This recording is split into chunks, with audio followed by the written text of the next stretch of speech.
नमस्कार, मोहन न्यूजमध्ये आपलं स्वागत आहे। शेतकरी बांधवांनो, हवामान बदलांचा आपल्या शेतीवर मोठा परिणाम होतो। म्हणूनच आजच्या या खास व्हिडिओमध्ये आपण पाहणार आहोत सुप्रसिद्ध हवामान अभ्यासक पंजाबराव ढग यांचा अचूक आणि मार्गदर्शक हवामान अंदाज। पावसाची शक्यता, वाऱ्याचा वेग, तापमानाचे बदल आणि शेतीसाठी उपयुक्त सूचना हे सगळं आज आपण मोहन न्यूज या यूट्यूब चॅनलवर जाणून घेणार आहोत। चला तर मग पाहूया। नमस्कार, मी पंजाब ढग। आज आहे 27 मे 2025।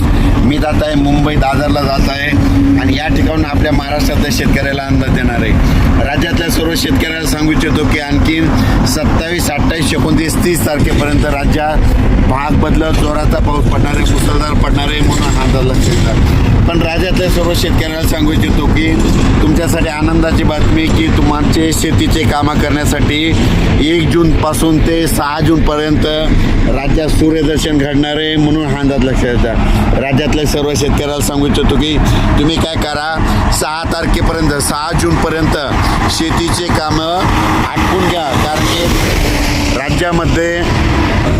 राज्यामध्ये 1 जूनपासून तर 6 जूनपर्यंत हवामान कोरडं राहणार आहे आणि त्यामध्ये सूर्यदर्शन करणार आहे। तुम्ही शेतीची कामे करा, कारण की राज्यामध्ये 7 जूननंतर परत थोडा पाऊस वाढण्यास सुरुवात होणार आहे म्हणून हा अंदाज लक्षात येतं। राज्यातल्या सर्व शेतकऱ्याला सांगू इच्छितो की 30 मेपर्यंत राज्यात दररोज भाग बदलत मुसळधार, कुठं अतिमुसळधार, कुठं रिमझिम पाऊस पडणार आहे म्हणून हा अंदाज लक्षात येतात। पण राज्यातल्या सर्व शेतकऱ्याला सांगू इच्छितो की पाऊस खूप झाला, जमिनीमध्ये ओल भरपूर आहे, पण पेरणीसाठी आपल्या शेतात दुरुस्त नसल्यामुळं सर्व शेतकऱ्याला एक आनंदाची बातमी की म्हणजे तुमच्यासाठी वरून राजा 5 ते 6 दिवस म्हणजे 1 जूनपासून तर 6 जूनपर्यंत रजेवर जाणार आहे, म्हणजे तुम्हाला शेती कामं करण्यासाठी वेळ देणार आहे।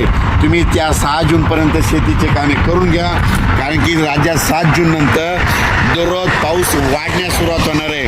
म्हणजे 7 जूननंतर 7ला थोडा वाढणार आहे, 8ला परत वाढत जाणार आहे, 9ला परत वाढत जाणार आहे, म्हणजे असा पाऊस वाढत जाणार आहे म्हणून हा अंदाज लक्षात येतात। राज्यातल्या सर्व शेतकऱ्याला परत सांगतो की हा पाऊस 30 मेपर्यंत दररोज पूर्व विदर्भ, पश्चिम विदर्भ, दक्षिण महाराष्ट्र, उत्तर महाराष्ट्र, कोकणपट्टी, खानदेश, मराठवाडा या भागात पडणारच आहे। पण जास्त पाऊस मुंबईला मात्र आणखीन 2 दिवस म्हणजे 27 आणि 28 2 दिवस मुंबईला इगतपुरीकडे खूप पाऊस पडणार आहे, पुण्याकडे खूप पडणार आहे म्हणून हा अंदाज लक्षात येतात। पण राज्यात मात्र 1 जूनपासून ते 6 जूनपर्यंत सूर्यदर्शन घडणार आहे, शेतकऱ्याला कामं करण्यासाठी वेळ देणार आहे म्हणून शेतकऱ्यांनी 6 जूनपर्यंत तुम्ही तुमचे कामं करून घ्या।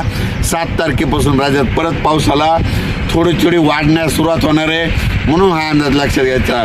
जमिनीमध्ये ओल भरपूर आहे म्हणून तुम्ही तुमचा पेरणीचा निर्णय स्वतः घ्यावा।